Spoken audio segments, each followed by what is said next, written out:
प्रधानमंत्री पोषण निर्माण शक्ती योजनेअंतर्गत शाळांमध्ये विद्यार्थ्यांना श्रमदानातून परसबाग फुलवण्याचं प्रयोजन आहे। या योजनेअंतर्गत अमरावती जिल्ह्यातील तिवसा तालुक्यातील श्री गुरुदेव विद्यामंदिर गुरुकुंज आश्रम इथं विद्यार्थ्यांना शिक्षकांच्या मदतीनं परसबाग फुलवली असून या उपक्रमाचं गावात कौतुक होत आहे।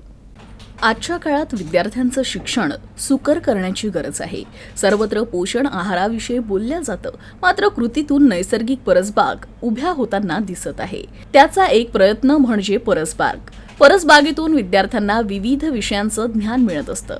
याच हेतूनं हा उपक्रम सुरू करण्यात आला आहे। या परसबागेच्या निर्मितीतून शालेय विद्यार्थ्यांना शिक्षणाचा आनंद मिळत आहे। या बागेमुळे शालेय विद्यार्थ्यांना अभ्यासक्रमाप्रमाणे प्रत्यक्ष फळबाग, पालेभाज्या, फळभाज्या याचं महत्त्व पटलं असून त्यात रोजच्या परिपाठात फळभाज्या, पालेभाज्यांमध्ये असलेले जीवनसत्व याबाबत विद्यार्थ्यांना प्रत्यक्ष मार्गदर्शन मिळतं। श्री गुरुदेव विद्यामंदिर येथील शाळेच्या परसबागेच्या निर्मितीतून विद्यार्थ्यांना शिक्षणाचा आनंद मिळतोय।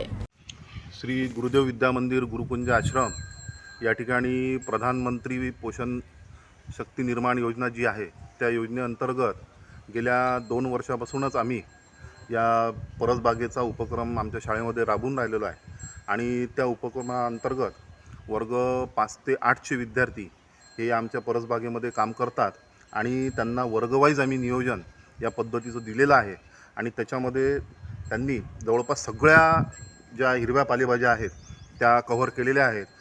त्यामध्ये मग पालक आहे, मेथी आहे, मुळा आहे, सांबार आहे, त्याच्यानंतर मिरची आहे, टोमॅटो आहे आणि हे सगळ्या भाजीपाला सोबत असतानाच त्याचबरोबर या ठिकाणी खतनिर्मितीचा सुद्धा आम्ही प्रकल्प एक या ठिकाणी सुरू केलेला आहे आणि नुकत्याच जो आता नवीन पुन्हा पूरक आहाराचा जो एक उपक्रम शासनानं दिलेला आहे तर त्या अंतर्गत सुद्धा दर शुक्रवारी शाळेमध्ये ज्या केळी वाटप केल्या जाते तर त्या केळींच्या सालीसुद्धा मोठ्या प्रमाणावर या ठिकाणी शिल्लक राहतात तर ते आणि या भाजीपाल्याचा संपूर्ण जो वेस्ट निघतो तर त्यातून आणि इथं याच ठिकाणी आमच्या इथं थोड्याशा गायी वगैरे असल्यानं त्यांचं खत आणि हे सगळं वेस्ट याच्यातून खतनिर्मिती सुद्धा केली जाते।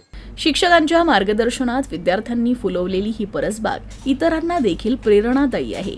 यामुळे विद्यार्थ्यांमध्ये देखील आहाराविषयी जागृती होत आहे। याकरिता पंचायत समिती अंतर्गत शाळा समिती तसेच शाळेचे प्राचार्य, शाळेतील शिक्षक, शिक्षकेतर कर्मचारी यांचं मार्गदर्शन लाभत आहे। सर्वप्रथम आमचे शाळेचे मुख्याध्यापक कडू सर आणि तसेच आमचे इंगडे सर, देशमुख सर आणि केचे सर या सरांना आम्हाला प्रोत्साहन आणि मार्गदर्शक केलं आणि त्यांच्या प्रोत्साहनामुळे आम्ही ही सुंदर अशी परसबाग तयार केली।